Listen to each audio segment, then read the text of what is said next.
Hello there. We are just beginning our setup, so bear with us.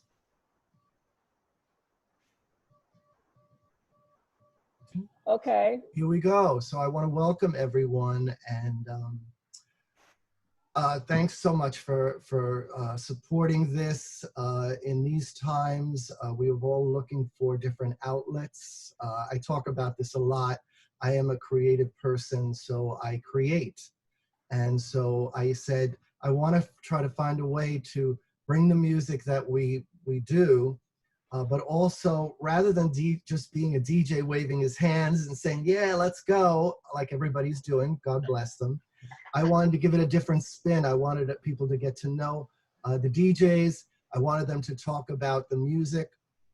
And and speaking of music, we had an icon pass away this week.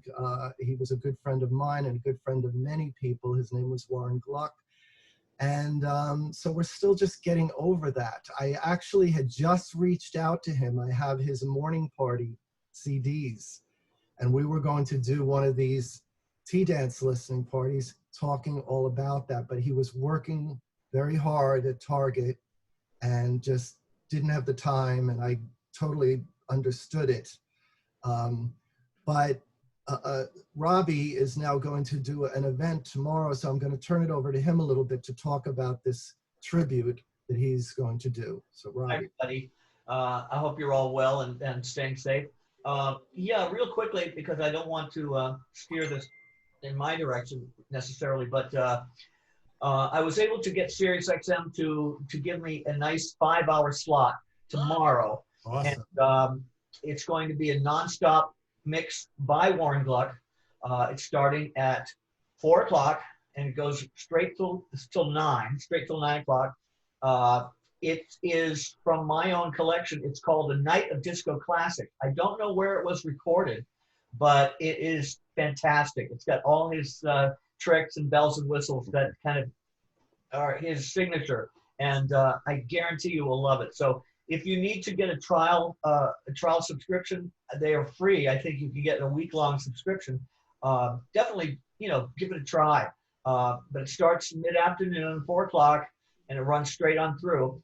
And I would love for you to hear Warren one more time live. Well, Yes, that would be awesome. Yeah, great. Thank you, Robbie. I so appreciate it. And I loved what you wrote yesterday. The thing that resonated for me, and I don't want to make this so much, about Warren, because next Friday, we are hoping to do a Warren Gluck tribute, and we are hoping to invite every DJ we know to start giving us their stories and making some of the things that happened this week come to life, meaning the beautiful sentiments. And what really resonated for me, and I don't want to go on about it, but was because the person he was. It wasn't just about the beautiful music. And I hope that left his family and all of us with some peace, because we knew who he was, but to hear other people say it, it was the way he touched everybody's lives. So tomorrow on SiriusXM, Robbie's doing this incredible tribute. And thank you, Robbie. So appreciate it. But today we're going to talk about the 1980s. And but before we do that, I'm Bobby Bonanno. I created this incredible organization 10 years ago. I cannot believe it's 10 years. I thought it was going to be a year. But this year we are celebrating 10 years of archiving the incredible history of Fire Island Pines, Fire Island itself. A lot of it, Cherry Grove is our sister, and she is totally involved in the growth of the pines. So I'm really proud of that. Thank you, Bobby, 100 times. Thank you, Bobby. Thank you, Robbie, because Robbie was one of the first people I turned to when I started doing this, and he's the guy that took the pictures. Bobby, excuse me. People are having problems hearing you. I don't know. You have to, everybody, you have to hit the unmute button on the bottom left side of your screen. Correct, Bobby? No, I don't. No. That's going to make them talk. Oh, okay. And we don't want everybody talking over each other. I'll just talk louder because I don't talk loud. Okay. So I'll talk loud. Oh, I think I got it now. So Okay, Michael, yes, good. thanks, Max. So yes, 10 years ago we created this, but 7 years ago, I decided to create this event called Souvenirs, which I wanted to celebrate not only our tea dance, which was created in 1966 and is replicated all over the world. I wanted to celebrate that, but also celebrate the music of all those eras.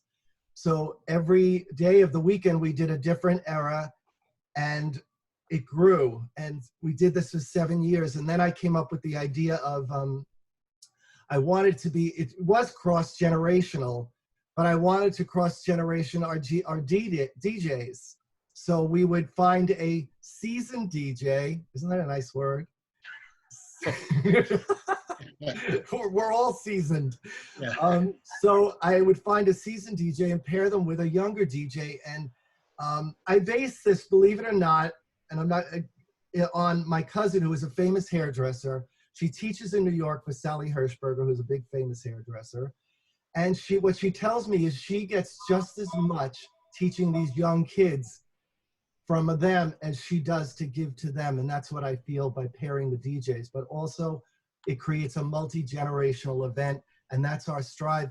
Our mission is to create remembrance and to mentor young people. And that's what we've been trying to do for 7 years. And music is the bridge that does that. So I'm going to introduce you to our two DJs today who were part of our 2016 event, Max Rodriguez and Jimmy Dupree. So Max, why don't you introduce and tell us a little bit about your background and all of that. And I'll preface this with, Max told me he's shy. And I said, Max, I'm shy. And I know nobody ever believes that.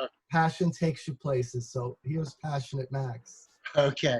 Hi, everybody. Well, I started DJing in a lesbian bar in New Orleans.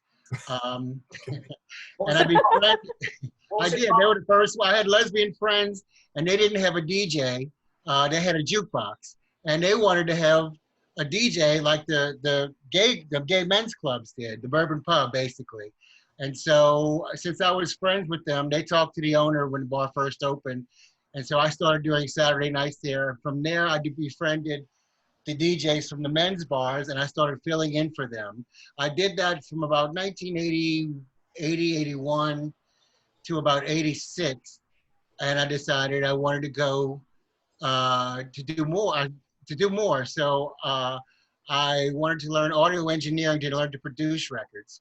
So I came to New York for 6 months in 1986, and I never left. I did take a course in audio engineering. From there, I got a gig as a light man at Private Eyes, which Patty, you know about. And yes, I do. And I told them, I said, oh, I will be a light man, but you got to give me one night a week. I don't care if it's the slowest night, so that I could be a DJ and show you what I could do. So they gave me Monday nights with Mark Berkeley. And from there, I went to Wednesdays and into Fridays and into Saturdays. And from there, after Private Eyes, I went to the men's room, which was on 26th Street, which was an amazing place. And that's where I really got the recognition and started getting noticed more so. From the men's room to Roxy, Palladium, Limelight, some of the best places. I was blessed. And I became friends with a lot of the people that I looked up to, like Robbie and Warren, on down the line. And that's how I got my start. And I'm still doing it in the small little clubs here in New York, 3 or 4 days a week when it's open, when we're not quarantining. And actually from the city clubs, I got asked to do Fire Island through Jason McCarthy, who we all know. And the rest is music history, as it were. Awesome. Thanks, Max. So Jimmy, let's tell us about you. Well, I got started in 2002 DJing. I was 15 at the time, and I had initially wanted to just get into radio. That's how this all started. And I started shadowing Philadelphia disc jockey Jerry Blavitt, who's been around for a million years. And I started to learn, I would go after school on my way home, and I was kind of learning how to operate the board, do audio make commercials, put things together, stuff of that nature. And a couple months later, he asked me, why don't you learn how to spin records and, come do the gigs that we do on the weekends. And I don't know if I was like totally into the idea at first. So he said, will you come along with me to, this gig and we'll check this out. So he takes me to this gig at the Hilton in Center City, Philadelphia. And it was a big convention. I don't remember what the group was, but there was probably about 500 people there. So he introduces me to the guy who's playing his records for him, and he just would MC. And so the guy says, okay, this works this way. The CDs are here. This goes here. This. I'm going to go have a cigarette. I'll be back. And just leaves me. I have no idea what I'm doing. And of course, it's playing 50s and 60s music. So everything's 2.5 minutes long, 3 minutes if you're lucky.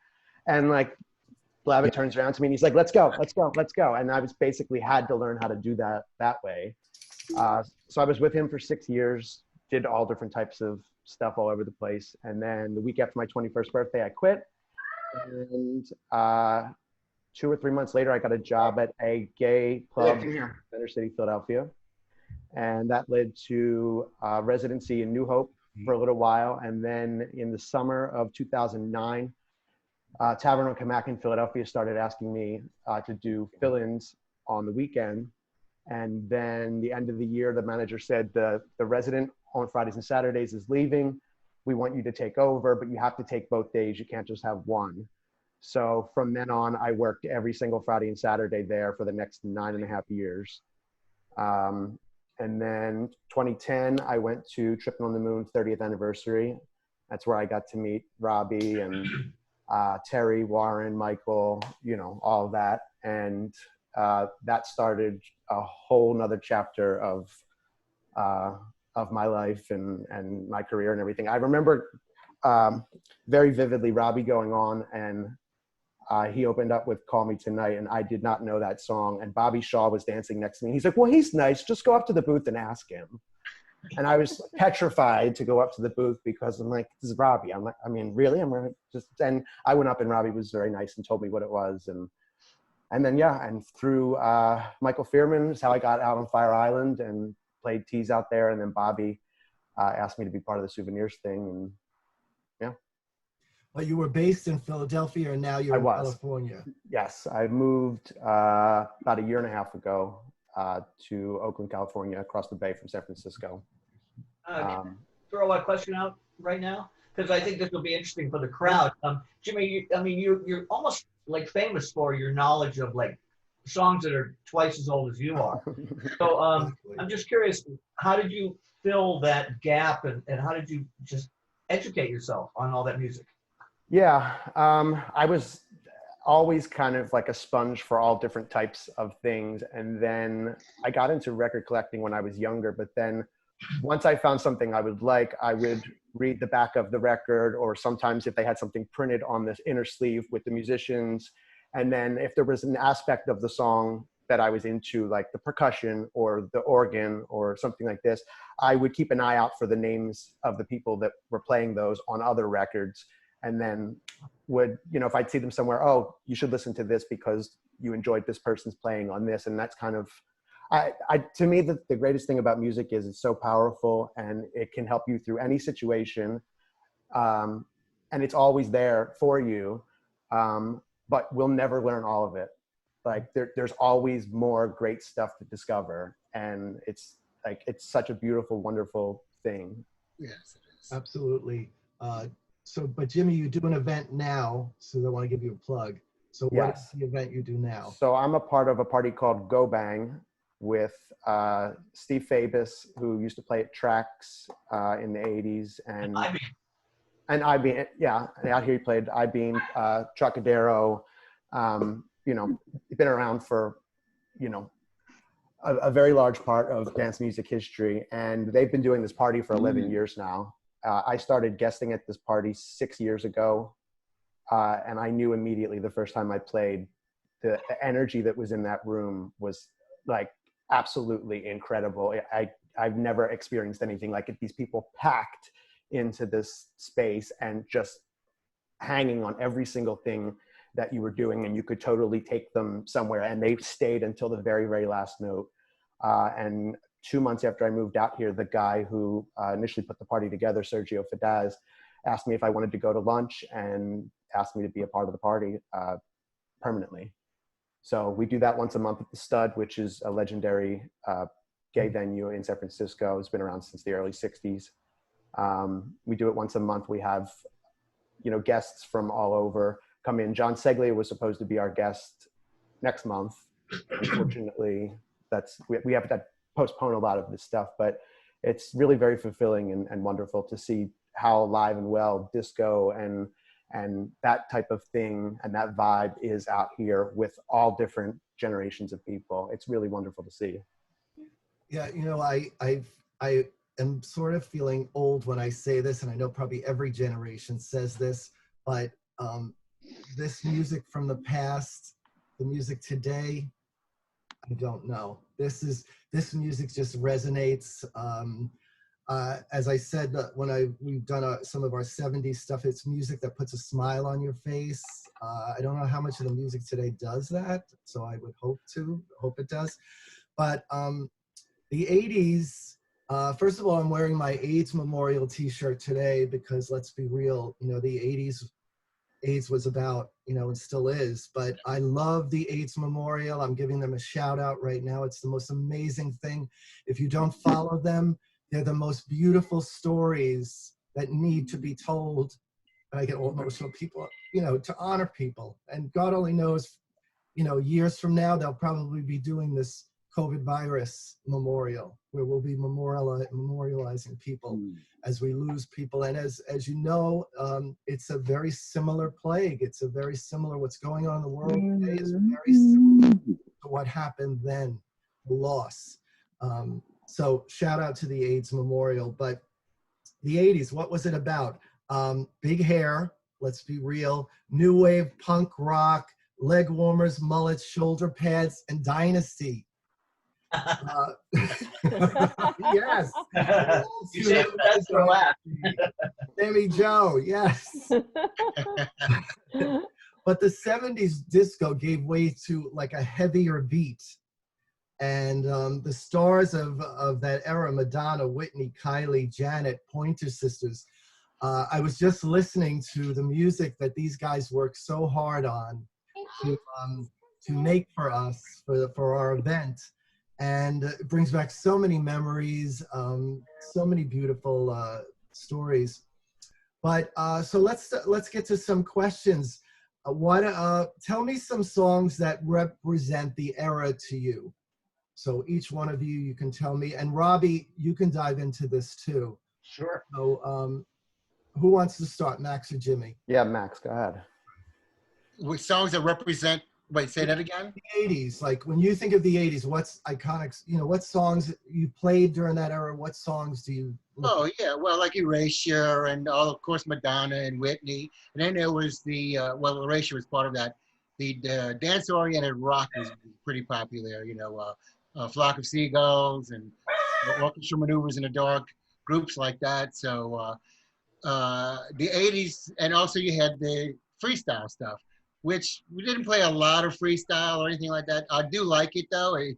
Some of it brought us into house music later on or whatever. It was more ethnic, but let's see, some of the songs with all the Depeche Modes and New Orders, and then there was the Saint classics were obviously 80s, Maybe This Time and Sharon Red and all that type of stuff. So, that's it. Okay, so Jimmy, you. Yeah, I mean, I echo what Max just said. Obviously, a large part of the music in the 80s was high energy and electronic music that kind of went in 1,000 different directions. Italo disco, obviously, a big precursor to house music, and all of that stuff really, stemmed from, we didn't have these big orchestras and all these other things anymore. This is what we have to work with, so we're going to make this, and it, came up with some really inventive things and new sounds in music. It seemed like there was, the 80s had a lot of opportunity to explore and experiment with things, and it spawned a lot of really wonderful music. Yeah, synthesizers, that type of thing. But you know, one of the songs that I heard on here immediately to me was very anthem of the 80s was Electric Dreams. Oh yeah. Oh, I yeah. I just think of that song and I immediately 1980s and I love it. It's just sort of an anthem for that era. So what would you say are other anthems for that era that you come to mind that you think, like I said, I wasn't looking for necessarily the artist. I was thinking of songs that if you were to play an 80s set, you would think to yourself, yeah, I got to include that. So what would that be? Jump by the Pointer Sisters. Anything by Dead or Alive. Yeah, absolutely. Stockade and Water, although it did cross into the 90s as well. It's T. Yeah. I mean, So Many Men, So Little Time, Coming Out of Hiding, She Works Hard for the Money. What's the other one the one that came after by Ian Levine? High Energy. Oh, High Energy, obviously. Yes, Max included that one. Yeah, that is Raining Men. yes. Man, Gloria. Yes. Laura, I know Laura Branigan is one of my favorite underrated artists. So I'm going to ask you that question. What artist do you feel from that era was sort of underrated and unappreciated? Yeah, and asking everybody? I'm asking our DJs first, and then other people can throw in, or you could write your question and I'll look at it on the side here and moderate it. So you guys. I got to think about it for a second here. Yeah. Underrated. It's hard, we're talking thousands of records. Yeah. But I'm thinking of artists, like to me, Laura Branigan was sort of underrated. She was she was a pop star. She crossed over to pop radio. So, I wouldn't call her underrated. She didn't have a huge body of work, per se, that you could fall back on. But, she was pretty huge. I wouldn't say underrated necessarily. But, to tell you the truth, there are songs that were massive with one demographic and absolutely they didn't even get a blip with another crowd. Freestyle, for example, just really, really was huge in some markets, and in other places it was just kind of filler to some degree. But nowadays, you can pull those things out, and some people it's like playing, just a huge classic. It's the same. You get the same response. Yeah. I never really put too much freestyle in any of my sets, but lately especially I've been rediscovering it, and there were some really, really good songs that were freestyle that should be included, but a lot of people didn't play them. Like you said, there were some areas that were really hot. New York was huge on freestyle. Yeah. So was Philadelphia. And other areas not so much. What's that? Did you say Philly? Philadelphia, yeah, huge freestyle. Yeah. Mm-hmm. I have to mention before we kind of get off the music, but for me, I'd say probably the most remembered gig I had, in the 80s was Palladium. And that was right in the middle of the decade. I opened the club. I didn't play opening night, but I started at the beginning for the club, and that's when I ended in studio. And the wonderful thing about Palladium and also music in general for the middle of the decade was that you had so much latitude as far as tempo. Now I know certain clubs would drop tempo just easily, no problem. But the big clubs, you had to be careful about putting the brakes on because you're dealing with hundreds and hundreds of people dancing all at once. And so massive migrations can be extremely risky to your job, if you know what I mean. But I would have a lot more ease with dropping tempo to something that was quite slow, like just off the top of my head, Glenn Guthrie or something, and I could play in the middle of the night that would just pack the floor. That if I were to try that, I'd play that at the same, but it would be at the beginning or the end, the first to last couple hours. Oh, hi, Grace John. And yeah, it was a pleasure and it was a real challenge. I would go up to 200 beats per minute a couple times, with like the Pointer Sisters or something really odd, kind of like just fringe, stuff. But it was fun to vacillate with tempo in that decade. This is a question that I know one of our viewers here is going to love. How much of an influence do you think Madonna had on the music scene in the 80s? Yes, Aaron. I mean, she's still, still an influence. I mean, this music that she just created, God, she saw something before it all happened, and here it is. But in the 80s, she was just coming about. And when I think of her, I look at her, not that I would ever compare myself to her, but I look at her and I remember here was this I would. slightly chubby little chick with rubber bracelets and lace, and all these little girls were wearing it, and she just would not let people, the criticism of people stop her. She knew she had a vision for herself and what it was going to be. And there were many people who poo-pooed her and thought she was just going to be a flash in the pan. So, but she was a bright star in the 80s. So what do you think of that? How do you feel that music plays a role in the history? I mean, Vogue, let's be real. What was Vogue, 1990? I think it was 1990, yes. March of 1990 it hit #1. Okay. So, but I think it was released in '89, maybe. No, it was, I actually did the video premiere at Private Eyes. I tell some people the story. I was coming back from Mardi Gras, February of 1990, and I get home, and this is before cell phones, and I had a call on my answering machine that said, "Hi, this is so-and-so from Warner Brothers. Are you working Saturday night at Private Eyes? We have this new Madonna song and a video, and we want to premiere it there." Like, absolutely, whatever, So a few days later, the end of February, 1st of March, 1990, Shep Pettibone, who wrote and produced the song, Madonna didn't come. Liz Rosenberg and a bunch of record company people came, and I showed the video for the first time. Nobody knew the song was coming out or anything about it. And from then on, it was just like, it was a legendary song. So that's how I know it was February, March of 1990. All right, but we're talking about the 80s, so excuse me. Yeah, that's all right. But I still, it was late 80s. I still think of, like a Virgin. Sorry. No, I still think of like a What, Virgin. you're a virgin? Is that what you just said? Yes. I don't even have any drinks in front of me. So, no, I'm just thinking, I'm thinking of the influence that she had. And like I said, I think about how, people come out like that artist and what it takes to get to where you want to be. Let's be real, any creative person, many here, we've had our bumps in the road where people said, no, you can't. And, what you're doing is not value. But you keep going, so, and that's why I'm sitting right here. You have to have passion for what you're doing, and you can't let the naysayers say that, you can't do this. So, but getting back to our questions here, and I have one of my questions was, what would you say were dance floor oddities? And we kind of said some of them, like songs like It's Raining Men, like, it's sort of kind of ridiculous when you think about it. Or artists that you felt like were sort of one-hit wonders, things like that.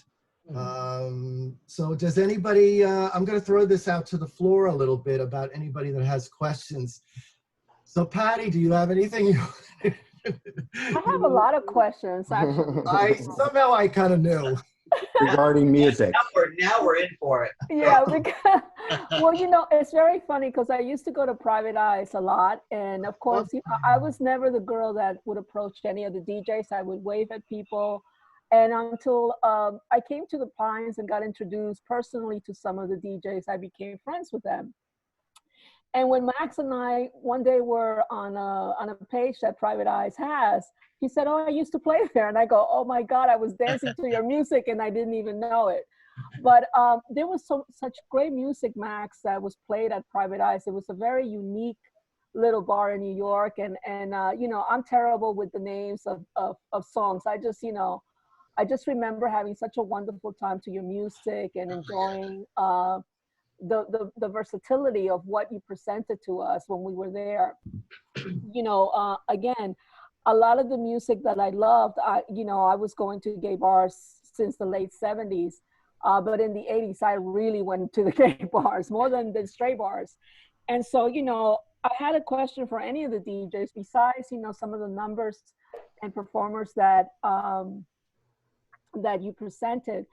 I don't recall, was Donna Summers part of that era, or did she come more forward in the 90s? 70s. The 70s. Okay, see, so that's where I Yeah. got confused. She had hits in the 80s. Yeah, she did. I mean, I just can't remember one of her songs. I know there was one big You know, it's one. But, real. Yeah, that's what I was going to say. Yeah. okay, thank you. That was one of my questions. Yeah, but again, that was with the production team of Stock Aitken Waterman. So she'd gone from Giorgio Moroder, and then her double album was right at that transitional period when disco was like taking in a tailspin as far as commercially, and then I think nothing really huge, you know. Then when she switched over to Stock Aitken Waterman, she just kind of exploded again for a short period of time. Yeah. Yeah. She was one of my favorites. I really loved her. She was just so much fun. It's oh, sorry. Go Go ahead. ahead. And did Whitney do anything in the 80s? Wendy Hunt? Yeah, Whitney. Oh, Whitney. Oh, Whitney. Yeah. Yes. I mean, I want to dance with somebody. How will I Thank know? you. Yeah. Okay, that's what I thought. That The big ones. Yeah. Yeah. Big one. Yes, I mean, a lot of these divas, Janet Jackson, major, you know, 80s icon, Kylie, somewhat. Yeah. Hopefully I'm getting all my music era right. I did do a little homework. I love the Pointer Sisters. Yeah. I did a little live video this afternoon, and Melba came on, which was so awesome. I saw that. And I think about, you know, I as I said this afternoon, I don't spend a lot of time thinking about like stuff I did. I'm always already thinking about what are we doing next week with this. But I look back on that and say, wow, we did that. And Patty, you were there to help. And I mean, who would ever think that we could get these people to come back to Fire Island to perform? And I remember that day with Melba and of course our beloved Fran Jolie, who I love to death, who yesterday, you know, she, you know, with Warren, it was beautiful. For them, it really shows their gratitude and the fact that they probably, when they're living their own lives, they don't, they forget that there are groups of people that absolutely still adore them, and they may forget that. So every time I've seen an artist out there on the beach, they really show a lot of gratitude and modesty, and they just seem to really be loving every second of it. I mean, every artist I've seen out there, it's been very magical. Well, I think because, you know, it's such a small place that they go to, so they really feel the energy more on a personal level. And let's face it, you boys are very, very into your divas. Where could they go that they're not going to be like, oh my God, this is love? So, you know, I think that's what we got to experience, Bobby, when we worked together on so many of those events. They were just, you could tell in their faces, they were like, wow, this is freaking amazing. And these are people, you know, that have played worldwide, but because the Pines is so intimate and so small, it just gives you a whole different feeling. I think as an artist, that's what you probably feel, you know, even for you guys as DJs, I'm sure that's what you feel when you play the Pavilion or T or whatever in the Pines, right? Well, it's small, but at the same time, it's huge because, I mean, right. These are very influential people and very right. knowledgeable people, and they're all kind of at the top of their game, whatever that may be. Yep. Yeah. And may I just, as an aside, I want everyone to look at Jimmy Dupree's kitchen because it is kick-ass. So there it is. All right, everyone look right now at the same time. It may overload the internet connection, but hey, let's be real. In all of these things we're seeing lately, we are getting to see some real nice stuff, and we're getting to see people's unmade beds and things like that. Yes, so, Donna's doing a pan. Donna's doing a pan around the. I brought my own my 1980s tea dance background with me. So, I love it. Great. Stephen, you're out on the beach, right? Yes. Stephen, you can unmute. Stephen, if you want to talk, you have to unmute. He gave me a thumbs up, so yeah, we got it. Yeah. Yes. I was told to stay quiet. And don't open that door. Nobody puts baby in a corner. Yes, I just got to the island today. Yeah. I just got here today. Oh, wonderful, wonderful. It's great that you're doing this, Robert. I'm glad to see everyone's faces. Oh, thank you, Kyle. Yes, yes. Thank you. I appreciate it. And like you, we're all creative and we're finding our ways to do this. But what was great for me is to create this sense of community as if we were at events where I could see people's faces, like my lovely Donna there, who's probably going to be doing her weather forecast very soon. Maybe she'll give it to us right here. You know, Donna That's actual. Donna Doppler weather every day, basically. Who's moving their pots and pans? Yeah, somebody has to mute. Talk. Tony Powell, There's a little microphone in the corner. Donna, there's a little microphone in the corner that you can unmute. Yes. There's a little microphone. She can't see. Tony, mute your mic because whatever you're doing is making a racket. Yeah. Okay. Yeah, you. Yeah. So, Kent, did you want to ask a question? No. I was just saying there's a lot of background noise. Yes. So if you don't have a question, please mute your mic. May I ask a question? Yes, of course. Hi, everybody. So I unfortunately wasn't really old enough during the 80s, but I'm trying my best to, obviously learn the 70s and 80s. And just I've been playing at Julius the past couple of years and another bar. Those have all dried up for the time being. But I kind of love the weirder stuff. So just curious, can we try again by Technique? And also In the Evening by Cheryl Lee Ralph. Were those popular then? I love them. I play them. People seem to like it. But what were they like then? And also, I was ironically watching the last night at the Saint just the other night before we heard of Warren's passing. And the Technique song I heard was played there a lot. And I don't know a lot about the Saint. I know some of the history, but I'd love to know more what the layout was like. I heard there was a floor that was a grid and you could be underneath it and look up at people from dancing. I saw some images some people posted recently of the breakdown, but I can't figure it out. So anybody who's there. Call me.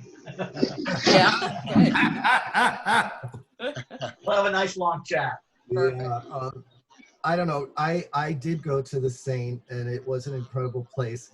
I will have to say there was, there was inspiration that made the experience much greater than it was. So it was great, but I'm just saying we all had a little inspiration to make it so much more memorable. And it also made the songs so much, all of that. So to address the gentleman whose name I don't know about the Saint, if you go on YouTube, there's a whole series of interviews with some of the DJs that play, including Robbie and I think Michael Fearman, and they talk about the history and describe a lot of the things that took place in the Saint. So just go on YouTube and Google it, and you should find it. It's a whole series. The Saint, Patty, by any chance, is it called Stories of the Saint? I believe. Yes, that's the one. Yeah. So Kyle, definitely use those keywords. Stories of the Saint. Okay. Thank you. Starters. You're welcome. Yeah. Does anybody else have any questions they want to ask our DJs, or any questions about the music, particular songs that you liked and had? Well, I have a question for the guys. Tell us about your set. It's a few years back, but do you remember, what were your feelings? How did it go? What was your technique? How did you play? How did you break it up? This time around, or when we did the party? Because when you did the party. Oh. When we did the party, Jimmy, I think you played 2 songs with a possibility to play a third one, and I do 2 to set up a third one if you wanted to, whatever. We went back and forth that way, whereas this time around, we each did our own hour and a half sets, basically. And during the middle of all of this, we heard about Warren's passing, so obviously we had to play some Warren-related songs and put that in. Both of us did. And coincidentally, we didn't coordinate it or anything like that. So there may be a couple of repeats that way, but I remember we had a great time, Jimmy. We did. we kikied and it was great. Yeah, yeah. Nice, nice. Yeah. Oh, wait. What? One song lyric sums it up. Last night at the disco on the outskirts of Frisco, I was cruising with my favorite gang. That was the whole thing. Fabulous. Well, thank you, Tony. That was great. But you made me completely forget what I just was going to ask. What were we just talking about? The Saint and I have a question, and this is for everybody. This is really for everyone, but don't all answer at once because it comes out garbled. You know, we all have our kind of our own. With my baby. Who's talking? Wait. Anyways, so we have our Warren classics. You know, I always think of. Who's talking? Oh, Tony, would you mute your camera? Yeah. Because we can hear everything you're saying. It's blocking us out. Yeah, Tony. Huh? On your left, let's see, bottom left, if you're using a laptop, bottom. Wait, left. I got it. Oh, there you go. Thanks, honey. Okay. Thanks. Yeah. So anyways, yeah, I'd like to get some input on Warren classics. I mean, I think of The Break by Kathmandu. Definitely Can We Try Again by Technique that Kyle, you mentioned. And then someone mentioned, I was reading on Facebook, Groove Me by Fern Kinney, which I didn't really think of that. That didn't come to mind. But does anyone have any ones that just really just jump out at you when you think Warren, you think of a song? Okay, Jimmy. Darling Forever by Bézier, which I played in my set for that reason. It always makes me think of him. Great, great. With myself, In the Name of Love, Sharon Red. Oh, yeah. Warren used to always say, she was my friend, or whatever. Every time I'd play her and he was around at tea or whatever, he would always say, she was a friend of mine. He would brag about it. He'd just get so happy, you know. Oh, nice. Yeah. Hot Lunch Jam. Who else? Oh, right. Hot Lunch Jam. Yes. Right. In fact, that is on the, that's on the Saturday broadcast. Yeah, you're going to hear some wonderful stuff. I love that one. Yeah, you don't hear that hardly ever. Wait, are you guys, I'm sorry, are you doing a Warren inspired DJ set that you're going to combine songs? You are? Today? No. Oh, I don't know. I see Robert nodding, yes. Yeah, no, in the beginning, you weren't here. Tomorrow on Sirius, Robbie is doing a tribute to Warren. Oh, great. But it is Warren spinning, so don't, let's be clear. Yeah, this is a recording made by Warren at some point. It's called the Night of Disco Classic. So this is 5 hours nonstop of Warren. What channel on Sirius? Huh? What channel on Sirius? 54. Oh, nice. 54, yeah. And it starts at 4 o'clock. 4 o'clock to 9 o'clock. Yeah. Great. Listen, I'm usually at 33 Sirius channel. Thank you. I will just say that at Paradisco, I guess last summer or the one before was the first time I really got to meet Warren through Robert, and he was just the nicest to me and really took the time to chat. And sadly, that was my only contact with him in person, but he was just the nicest. So I feel for everyone's loss, and I wish I could have had more time with him. Yeah, wonderful guy. Yeah, we were saying that at the beginning. He was very generous. It didn't matter. He, and let's be real. He was, he rose the ranks. Played all these huge clubs, could have had the ego to go with it, but never really did. When I approached him about doing the things I wanted to do, he was right on board, and his respect meant a lot to me, as it does from many of these gentlemen here. What I remember from him, and these might be common mixes, I really don't know, I'm not a DJ, but on several cruises that I went on, he was the DJ on the cruises, and I remember these beautiful a cappella intros to some of these classic songs like Dancing Queen and a Cher song. I'm trying to think of it, but I don't know. Those are the things I remember about him. They were different, and they were just really beautiful, and they engaged you like immediately because there wasn't so much music behind it. It was just this beautiful voice, and then it brought you, into the song. So that's kind of what I remember, of you know, if I had to say a song or anything like that. Mhm. So our plan is next Friday, we are hoping to do a tribute to Warren. We're inviting all the DJs to come, and we're going to be talking about a little bit about what we talked to tonight, but hopefully, you know, with many of these DJs, we're going to get a lot of different stories and also just people who were touched by him and want to maybe honor him in some way. So we're going to be doing that next Friday. And then one of the other ones that I'm thinking about is that I don't think anybody really realized that the pavilion is 40 years old this year. And so we are going to do a pavilion series on DJs that played there and what it meant. And I'm really talking about the classic pavilion, you know, not necessarily the incarnations that have happened after. But in 1980 is when they built that place. Yeah. Robbie probably remembers, nobody was really happy about it. They loved the Sandpiper and it had a beautiful beach aesthetic. And then the big box on the big ferry came in. And, you know, it was just very, very different for what that community had seen before. But as we all know, it created its own, you know, memories and era and, you know, the iconic all-night dancing that went on. And so that's something, you know, that I'm planning for the future. But I just want to say thank you to everybody for supporting this. And does anybody else have any other questions that they want to throw out to our DJs before and after this, we're going to be dropping their set. And, you know, we hope you enjoy it. We hope you, you know, when you listen to it, you think about this little moment that we had today to, you know, as Carol Burnett, so glad we had this time together to share a laugh or sing a song or whatever. But, you know, Robbie, you know, thank you again for being part of this today. You know, I started this and we've had a couple of bumps along the way. We did it as a Facebook Live. I've been in Zoom school and Facebook school just to figure out how to do this. I have a hairdresser friend who does this for another hairdresser, and we were on the phone today figuring out, and she was giving me a lot of tips on some of this stuff.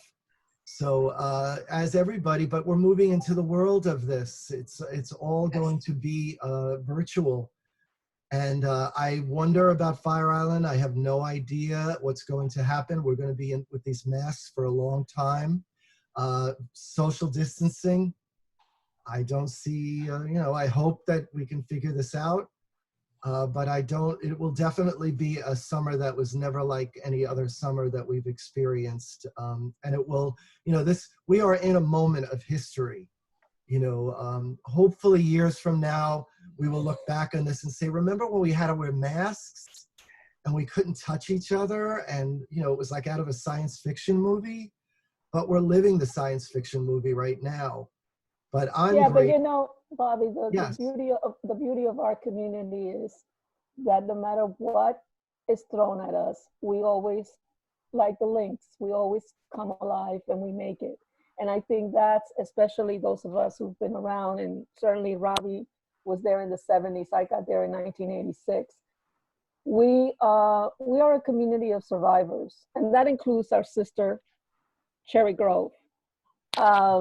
We'll get through it and we'll make the best of it because we've gone through so much. We've gone through a fire that took all of downtown down. We got through the AIDS epidemic, storms, you know, Sandy. We've gone through it. And I think it's especially important right now that we are doing these things, you know, to keep it all alive, because people are scared and need to be reassured that we're going to be okay. You know, and it's scary, and it's not going to be any summer like we've had before, but it could be worse. We're all alive and healthy, and that's what matters. Yes, and I see Erin's got her pavilion background. Love it. Yep, I saw it too. Yes. I think something to look forward to that a lot of my friends have been talking about is that this is going to bring a lot of people a lot closer together and kind of level everybody out. If somebody was too snobby or too this or that, people are really realizing we really are all in this together, and anybody can catch the stuff. And so it's going to be one heck of a party once we get through it, hopefully. Yeah. Hi, Erin. It is. It is. Hi, Steven. Hi. Can I ask a quick question? It's Yes. 70s related, though. Yes, go. How did my name get into 70s related question? I just got this book. Is anybody familiar with this? It's kind of cool. Yeah, it's wonderful. It is? Okay, good. I wanted your approval, but I've been going through it. Some good stuff in there. Yeah, it's a complete transcription of the Vinsoletti articles. Am I correct? Yep. Yes. Yes. Good book. Oh, Let's go file. it's such a great reference. My God, you can just open it and go anywhere. Yeah, exactly. Yeah, it's terrific. But I just want to formally thank the boys, Jimmy and Max, for putting this together. So I can't wait to hear it. Oh, Yes, thank you guys so Very much. excited to dance. I want to thank everybody who has supported us through the years, supporting us now on this incredible virtual journey. Seeing your faces means everything to me because that's what I do. And some of us, we just know each other from Facebook. We might connect to me or say something, and but now I get to see everybody, and I'm just incredibly grateful. And I remember people like Cindy. I remember when you came to our event and you have your own Fire Island history, and I loved it. I love the fact that you came back and reconnected to that. It meant everything. Erin, God only knows, we've been, back and forth on ferries and carts and all of this crazy stuff. And Kyle, I love the fact that you are a little, you remind me of Jimmy in some ways because you are that musical, I don't want to use the word nerd in a derogatory sense. I'm okay with that. But you sort of are, and but because you got this encyclopedia and you're young, and I so admire that because the biggest compliment that we get is when a young person says to us, "I love what you do," because it means It's gonna be a weird summer. I appreciate so much all of you being open and willing to share all that information too, because I just want to be a torch carrier for the future to keep it alive and make it important. Actually share a birthday with the pavilion this year. But, so yeah, sort of young, but there's younger ones than me that love what I'm doing, so I'm happy to keep it going. So. Yes. I just want to know, is Chris Urban cooking dinner? Okay. Am I invited over? Or takeout? For takeout. Okay. Yes. Well, we love that everybody's multitasking in some way. And again, I want to thank our incredible DJs, Max, Jimmy. I came to them with this idea. They ran with it. They've created this great music that we're all going to just get down to in the next hour or two, or tomorrow when you're cleaning the house or cooking or maybe making masks. I have no idea. But I wish you all well. I want you to be safe. Let's get through this together. And one day we're all going to be able to shake hands and hug and kiss and do all those wonderful things. But for now, stay home. Safety to us all. And pop in make sure you listen to Robbie's set tomorrow if you have Sirius XM. Otherwise, I'll meet you tomorrow, next Friday on the dance floor here. Great. So thank you, Bob. everybody. Good Thank night. you. Bye. Have a wonderful weekend. Boys, stay We'll be safe. playing music on our site right now. Thank you, guys. Okay. Bye.